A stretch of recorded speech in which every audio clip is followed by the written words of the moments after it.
Colleges की बात करें, यूनिवर्सिटी की बात करें तो उसकी हर कोई जो भी स्टूडेंट लीडर है कोई भी है उसकी बात सब करते हैं। स्कूल लेवल का देखें तो कोई भी उसकी बात नहीं करता। ले लें डोडा, भद्रवा, किश्तवाड़, वहाँ के स्कूल्स में ऐसा चल रहा है जो प्राइवेट स्कूल्स हैं, इंग्लिश मीडियम स्कूल्स हैं, सारे हमारे जेके बोस के अंडर आते हैं। जैसे कोई भी हमारा जो एग्ज़ाम होता है जो नेशनल लेवल पे होता है तो उसमें हम लैग क्यों कर जाते हैं, उस खाली वो पढ़ाई में ही अच्छा हो। तो स्पोर्ट्स का अगर देखें, स्पोर्ट्स बिल्कुल ज़ीरो है हमारे स्कूल्स में। वहाँ पे स्पोर्ट्स की फ़ीस ली जाती है तो ग्राउंड्स है नहीं, किसी भी स्कूल में कोई ग्राउंड नहीं। इवन कि बच्चों को ये तक पता नहीं है कि ओलंपिक्स में कितनी गेम्स आती है। आपके भी जैसे यूनिवर्सिटी में अगर बच्चे एडमिशन लेने आते हैं सबके पास स्पोर्ट्स कोटा होता है। तो क्योंकि स्पोर्ट्स कोटा क्यों होता है, यहाँ पे गेम्स होती हैं हर डिपार्टमेंट में। जैसे आज भी हमारे यहाँ पे फिजिकल डिपार्टमेंट में एक इवेंट था तो डोडा भद्रवा में ये सब कुछ लैग कर रहा है, कुछ भी नहीं है वहाँ पे। बहुत बड़े बड़े मिनिस्टर रहे हैं, जैसे आज़ाद साहब रहे हैं, हमारे शक्तिलाल परिहार जी हैं, बड़े मिनिस्टर रहे हैं। उन्होंने, मैं उनसे पूछना चाहता हूँ कि उन्होंने इतने सालों में वहाँ पे क्या काम किया। देखिए इन्होंने अभी बहुत तो हमें ऐसी कोई भी हमारे पास इंफॉर्मेशन नहीं है कि वहाँ पे हमें कोई कोटा मिला है। कोई भी कोटा नहीं है हमारे पास, कुछ भी नहीं है। उनसे जोरी का तो अभी सुनने में आ रहा है कि उनके लग भी रहा है, उनका सर्टिफिकेट वगैरह उसका बन भी गया है। डोडा, किश्तवाड़, भद्रवा, यहाँ पे कोई कोटा नहीं मिला। रामलीला। नमस्कार, मैं शुभम कोतवाल और आप ये सेगमेंट देख रहे हैं शुभम कोतवाल के यूट्यूब पे और मेरे चैनल पे जम्मू टीवी और पहली जनता पे। सबसे पहले मेरे साथ आज कुछ युवा हैं जो कि डोडा ठाठरी के जम्मू यूनिवर्सिटी में पढ़ते हैं। सबसे पहले आपका स्वागत है। सबसे पहले आपका बहुत बहुत धन्यवाद। मैं विक्षय वशिष्ठ, जम्मू डिस्ट्रिक्ट एनएसएफ का प्रेसिडेंट। ये मेरे सहयोगी सुमित गिरी, अंकुश जी, रोशन जी और अभिषेक जी। जैसे कि आज हम यहाँ पे जो इकट्ठा हुए हैं तो हमारा ये मुद्दा है कि जैसे स्पेशली चनाब वैली में जो एजुकेशन सिस्टम है तो उसकी जो इतनी खस्ता हालत है कि कोई कहने की बात नहीं है।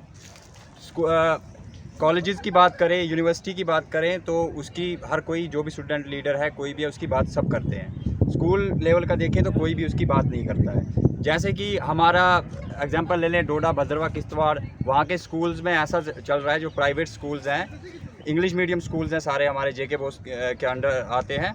जैसे कोई भी हमारा जो एग्ज़ाम होता है जो नेशनल लेवल पे होता है तो उसमें हम लैग क्यों कर जाते हैं, उसका जो रीज़न क्या है कि हम उसमें लैग कर रहे हैं। उसका सबसे बड़ा रीज़न ये है, जो हमारा यहाँ पे है तो इंग्लिश मीडियम, लेकिन हमारे स्कूल्स में वैसे टीचर नहीं हैं जो वैसी हमें इंग्लिश वहाँ पे बच्चों को पढ़ाए। अभी पीछे मैंने ऐसा देखा था, एक 3rd का बच्चा था, उसके मैंने मैथ्स में एक क्वेश्चन देखा, इक्वेशन दी हुई थी इंग्लिश में।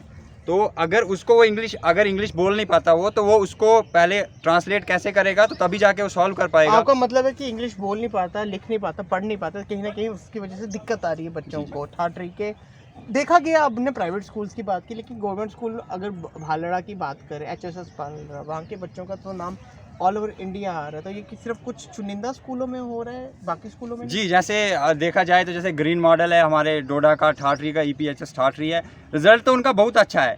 लेकिन देखा जाए जैसा रिज़ल्ट जम्मू का है, जो भी स्टूडेंट होता है उसको ऑलराउंड डेवलपमेंट होनी चाहिए उसकी। ऐसा नहीं है कि खाली वो पढ़ाई में ही अच्छा हो। तो स्पोर्ट्स का अगर देखें, स्पोर्ट्स बिल्कुल ज़ीरो है हमारे स्कूल्स में। वहाँ पे स्पोर्ट्स की फ़ीस ली जाती है तो ग्राउंड्स है नहीं, किसी भी स्कूल में कोई ग्राउंड नहीं। इवन कि बच्चों को ये तक पता नहीं है कि ओलंपिक्स में कितनी गेम्स आती है। आपके वहाँ पे एक चीज़ के लिए मैं बता देना चाहता हूँ जनता को कि फंड्स आते हैं कराटे सिखाने के लिए लड़कियों को, जिसमें आप बोल सकते हैं सेल्फ डिफेंस ट्रेनिंग। तो वैसा कुछ भी नहीं होता वहाँ पे? कुछ भी नहीं होता। अभी रिसेंट में जैसे खेलो इंडिया यूथ गेम्स होती हैं तो मैंने अभी 2 बार पीछे ऐसा देखा है, मैंने खुद भी उसमें अपना आधार कार्ड हुआ तो वो अकाउंट नंबर वो ले लेते हैं, तो उसके बाद कोई गेम्स नहीं होती है, कुछ नहीं होता है। वो पैसा आता है, वो जाता कहाँ है वो मुझे पता नहीं चलता। जम्मू में देखे, यहाँ पे अभी जैसे यूनिवर्सिटी में अगर बच्चे एडमिशन लेने आते हैं सबके पास स्पोर्ट्स कोटा होता है। तो क्योंकि स्पोर्ट्स कोटा क्यों होता है, यहाँ पे गेम्स होती हैं हर डिपार्टमेंट में। जैसे आज भी हमारे यहाँ पे फिजिकल डिपार्टमेंट में एक इवेंट था तो डोडा भद्रवा में ये सब कुछ लैग कर रहा है, कुछ भी नहीं है वहाँ पे। डोडा स्टेडियम की बात करें तो उधर बस ये जो हमारे गाय घोड़े हैं उनके लिए चरने के लिए है, वो चरने के लिए भी नहीं है, खाली घूमने के लिए है वहाँ पे। फिर भी जैसे हमारे चनाब वैली से स्पोर्ट्स में कुछ अच्छे नाम हैं, जैसे आबिद मुश्ताक है हमारे रणजी ट्रॉफी के, किश्तवाड़ से हमारे हनान नज़ीर हैं। तो उन्होंने वहाँ से मतलब फैसिलिटी नहीं है, वहाँ पे इंफ्रास्ट्रक्चर नहीं है, फिर भी उन्होंने इस लेवल तक पहुँचे हैं, तो मैं उनको बहुत बहुत मुबारकबाद देता हूँ। तो उसके बाद एक और ठाठरी की मैं बात करूं तो वहाँ पे एक अभी यावर खान जो हमारे अंडर 23 खेले हुए हैं, उन्होंने एक एकेडमी खोली है यावर खान स्पोर्ट्स क्लब। तो उन्होंने, उनको मैं मुबारकबाद देना चाहता हूं कि उन्होंने एक वहाँ पे नई चीज़ शुरू की है। उससे बाकी जगहों पे भी, भद्रवा ले लो, डोडा ले लो, किश्तवाड़ ले लो, एकेडमी शुरू होनी चाहिए। खाली क्रिकेट की ज़रूरी नहीं है, फुटबॉल हो गया। जैसे अभी रिसेंट में हमारे नीरज चोपड़ा जी जिन्होंने गोल्ड मेडल लिया, हमारे वहाँ पे इवन कि हमें भी पता नहीं था कि जो जेवलिन थ्रो है वो भी कोई ओलंपिक्स में गेम होती है। वो इसमें गलती कहीं ना कहीं हमारी भी है और एडमिनिस्ट्रेशन की भी है।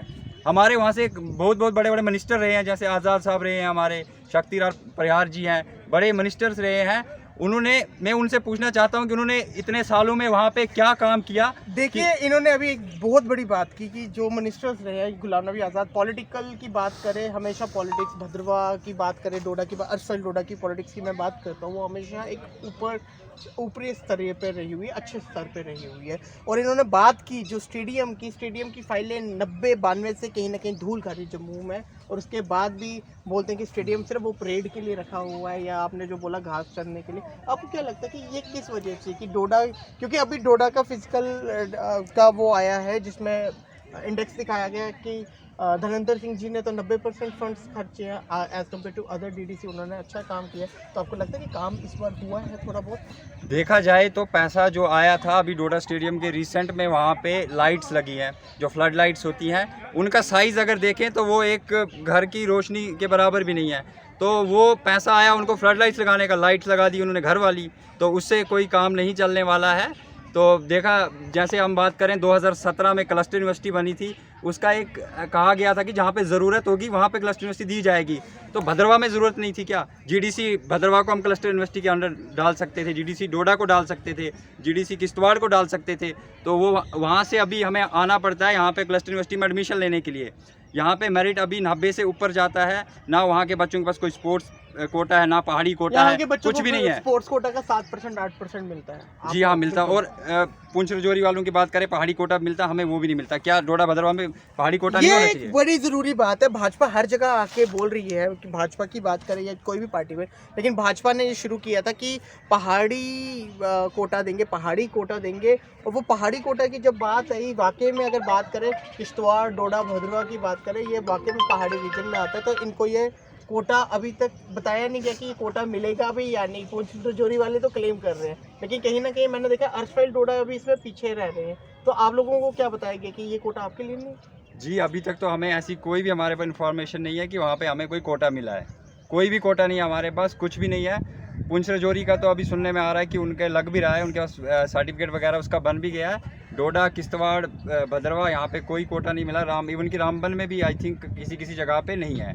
तो उसके बाद जैसे हम बात करें तो अभी जो मेन मुद्दा हमारा था प्राइवेट स्कूल्स पे था हमारे। अगर हम ठाठरी की बात करें, अभी कोरोना में सब क्लासेस ऑनलाइन हुई कि क्या वीडियोस टीचर अपलोड करते थे। आपको लगता है नेशनल एजुकेशन पॉलिसी को डालने की ज़रूरत है? जो नेशनल एजुकेशन पॉलिसी बार बार बोलते हैं, प्रधानमंत्री जी ने नेशनल एजुकेशन पॉलिसी लाई, उसके अकॉर्डिंग कुछ भी चल रहा है वहाँ पे? मातृ लैंग्वेज, मदर टंग को सिखाया जाता है भद्रवाही को, क्योंकि देखिए जो अभी हमारी न्यू एजुकेशन पॉलिसी आई है, अभी तक वहाँ पे चलने की क्या बात है, किसी को पता भी नहीं है कि उसमें है क्या, उस पॉलिसी में है क्या। तो चलने की बात दूर है।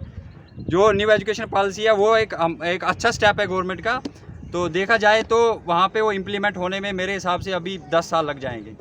ये लोग थे अर्शफैल डोडा के, जिसमें भद्रवा जैसी जगह भी आती है, जिसको केरला ऑफ जम्मू कश्मीर कहा जाता है, क्योंकि 90% वहाँ से लिटरेसी रेट। और इस जगह ने, अर्शफैल डोडा की मैं बात करूँगा, काफ़ी काबिल चीफ जस्टिस ऑफ इंडिया तक दिया हुआ। और ये बच्चे अभी गुहार लगा रहे हैं कि जो ठाठरी के स्कूल्स हैं उनका क्या स्टैंडर्ड होगा, क्योंकि ये बच्चे कहीं ना कहीं ऐसे तबके से आते हैं जिन लोगों ने पढ़कर ही अपना जीवन पालन किया है। क्योंकि यहाँ पे कोई कोटा, इनको किसी तरह का पहाड़ी कोटा भी नहीं दिया जा रहा, इस चीज़ से भी वंचित रह रहे हैं। तो मैं देखने वाले दर्शकों से अपील करूंगा कि बाहर निकल के ज़रूर इन बच्चों का साथ दें, और ठाठरी की जो एजुकेशन पॉलिसी स्कीम है, या ठाठरी का जो एजुकेशन स्तर है, उसको बढ़ाया जाए। मैं इनसे एक बार फिर से पूछना चाहूँगा कि आपकी जनता से क्या मांग है, या आप गवर्नमेंट से क्या मांगते हैं? देखिए, मैं एलजी साहब से यही अपील करता हूँ, अपने जो वहाँ के लोकल एडमिनिस्ट्रेशन है उससे भी अपील करता हूँ कि ग्राउंड लेवल पे काम करिए, एजुकेशन सिस्टम को ठीक करिए। बाकी मेरी वहाँ के लोगों, वहाँ के यूथ के साथ भी रिक्वेस्ट है कि ज़्यादा से ज़्यादा मात्रा में लोग बाहर निकलें, एक्टिव हो जाएं, अपने हक़ के लिए लड़ें। तो ज़रूर हम एक दिन ये जंग जो है हमने शुरू की है, ये हम ज़रूर एक दिन जीत जाएंगे। तो जैसा कि इन्होंने कहा कि एक जंग शुरू हो चुकी है और देखा जा रहा है अब तो इलेक्शन का माहौल भी चल पड़ा हुआ है। आम आदमी पार्टी, भाजपा सारे इस खेमे की तरफ घुस रहे हैं, हर्षल डोडा की तरफ। तो मैं तो चाहूँगा कि जल्द से जल्द कोई ना कोई निकास बनाए, क्योंकि एलजी साहब के अंडर सब कुछ है और एलजी साहब ही यहाँ के, अभी मैं बोलूँ कसम खुदा अगर हमारी यूटी की बोले जाए वो है, तो इन बच्चों की दरख्वास्त सुनिए। ये पहाड़ी इलाके से लोग निकल कर सामने आ रहे हैं और मैं चाहूँगा कि आप अपनी राय ज़रूर कमेंट बॉक्स में लिखें। अभी के लिए इतना ही। जय भारत, जय हिंद।